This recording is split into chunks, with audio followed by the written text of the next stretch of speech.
monster chef and the she-male. Lady boy and the butcher. The quiet, cold chef and his jealous, temperamental transsexual lover. A dream marriage turned kitchen nightmare. Hello, I'm Paul Barry. Welcome to Media Watch. And those lurid headlines in Brisbane's Courier Mail pretty much summed up the paper's coverage of last week's gruesome murder-suicide, in which Marcus Volk allegedly killed and dismembered his wife before taking his own life.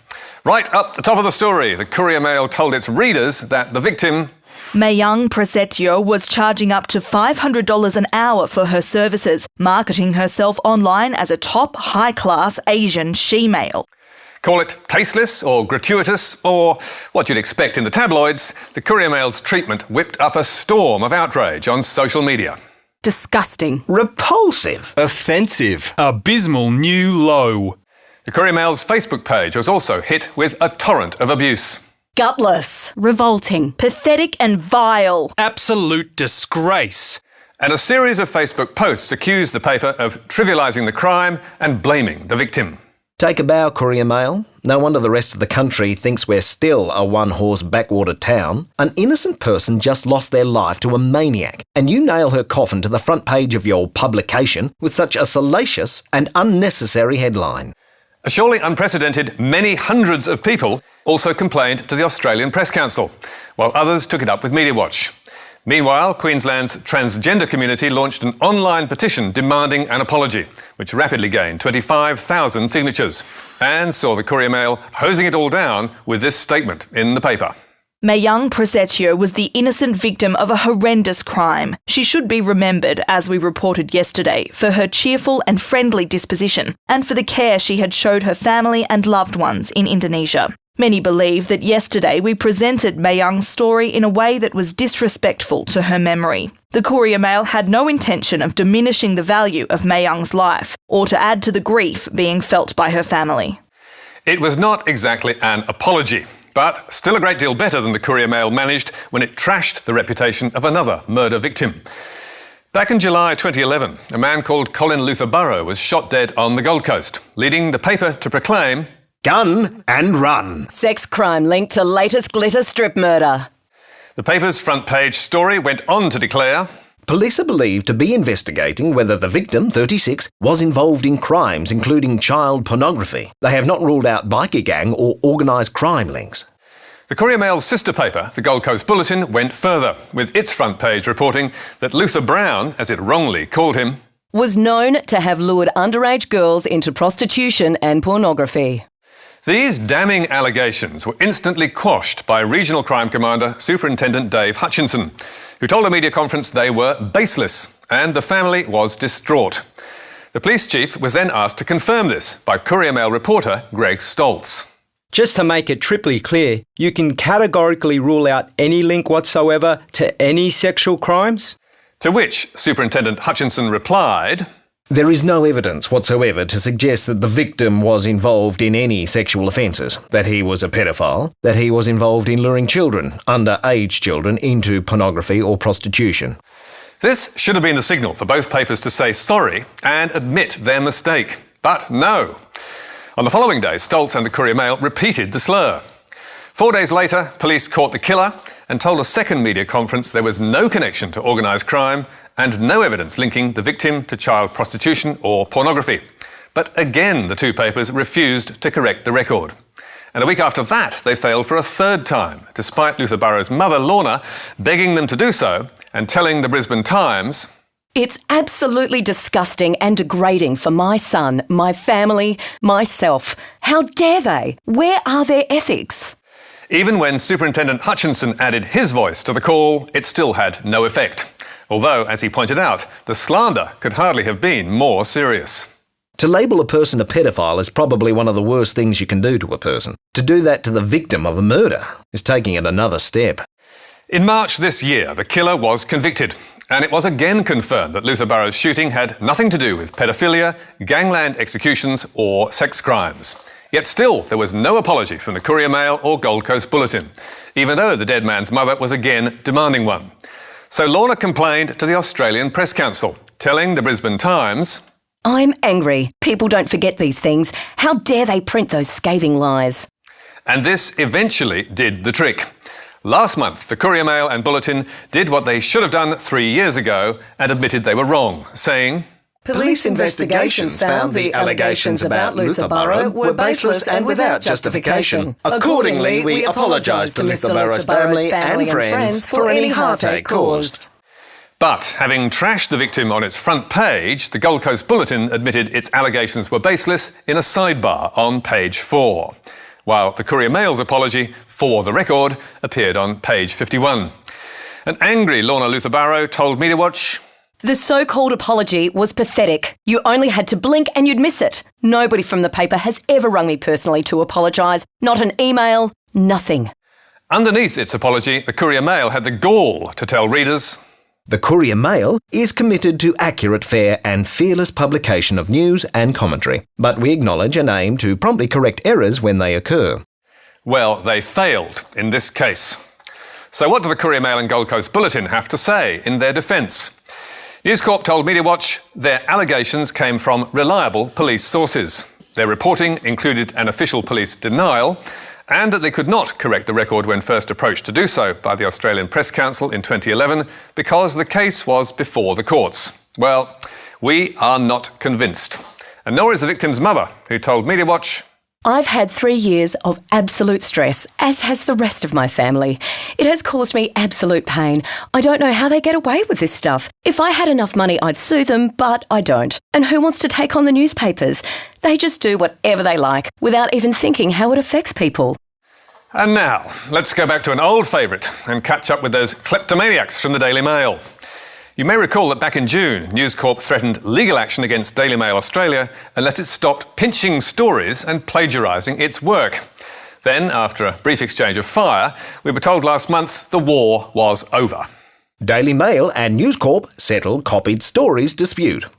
So imagine our surprise when we saw this atop the Daily Mail's homepage just a week later. The first Homera Bariale heard that her son was an extreme Islamic terrorist was when the Australian Federal Police turned up on her doorstep in Sydney.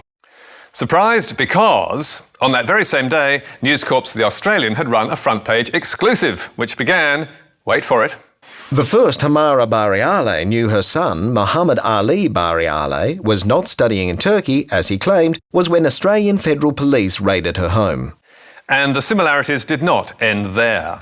It emerged Bariale had started recruiting fighters to the Islamic State's cause in Syria. Or indeed there. Police named 33-year-old Muhammad Bariale was named by police as the instigator of a plot to behead a member of the public in an Australian city. In fact, almost the entire Daily Mail story by Lisa Smith was lifted word for word from the Oz. And it's not a one-off.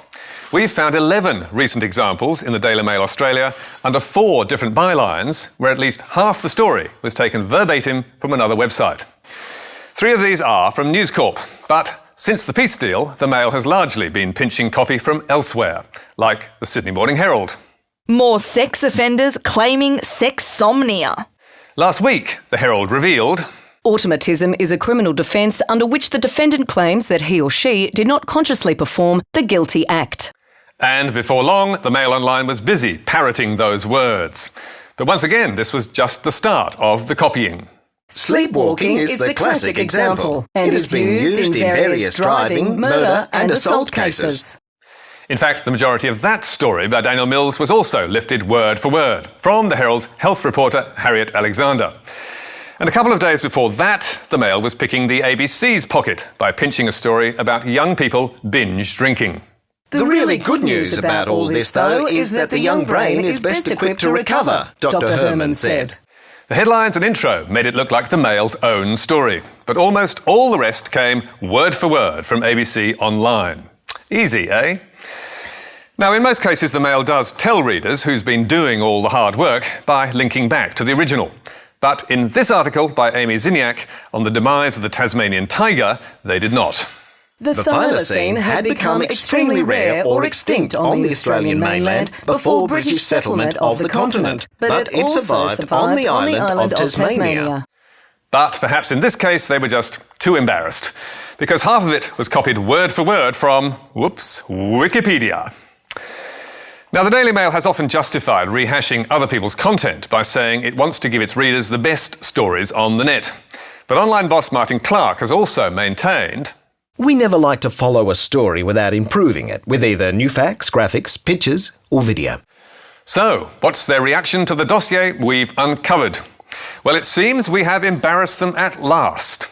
The Mail tells MediaWatch it has now removed the Sexsomnia story from its website, along with another story almost entirely lifted from the Sydney Morning Herald.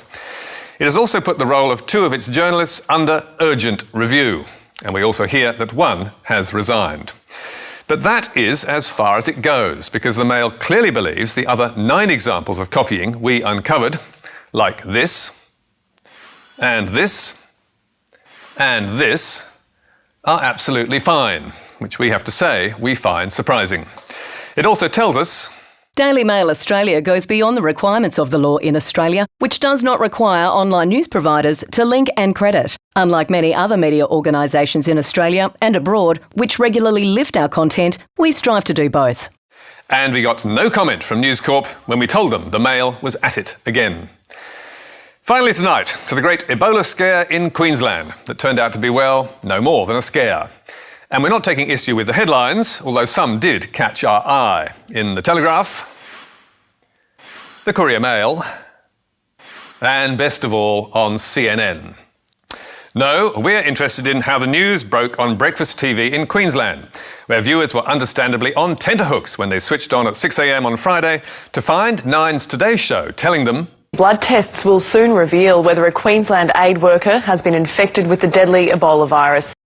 Almost an hour later, when Carl Stefanovic sat down with Sunday Mail editor Peter Gleeson to discuss what was making news, Queensland viewers were still waiting anxiously to see if the Cairns nurse had the deadly virus. We'll know more in the next hour or so, we think, on whether or not she has got Ebola, but at this point it doesn't look great, but we'll be talking more about that in the next half an hour or so.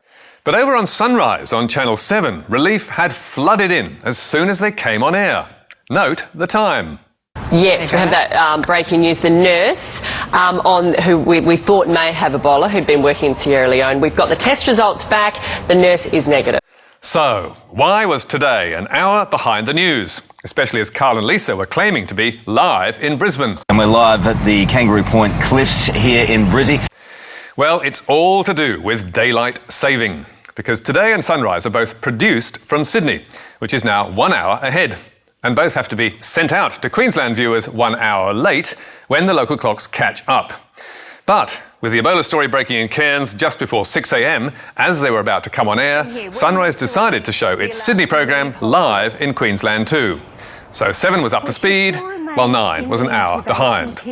But 7's viewers didn't get off scot-free either, because when 7 a.m. came round in Queensland, they had to watch the hour they'd just been shown and get that breaking news all over again. Yes, we have that breaking news. The nurse who we thought may have Ebola, who'd been working in Sierra Leone. We've got the test results back. The nurse is negative. So, who do you blame for this confusion, which also saw ABC News Breakfast going live on News 34 and 1 hour later on Queensland ABC? Well, I nominate former State Premier Sir Joe Bjelke-Petersen, who led the charge against the Sunshine State changing its clocks when summer comes around. But at least he did stop Queenslanders' curtains from fading. And you can read more about all tonight's stories on our website, where you can also get a transcript and download the programme. You can also catch up with us on iView and contact me or MediaWatch on Twitter. But until next week, that's all from us. Goodbye.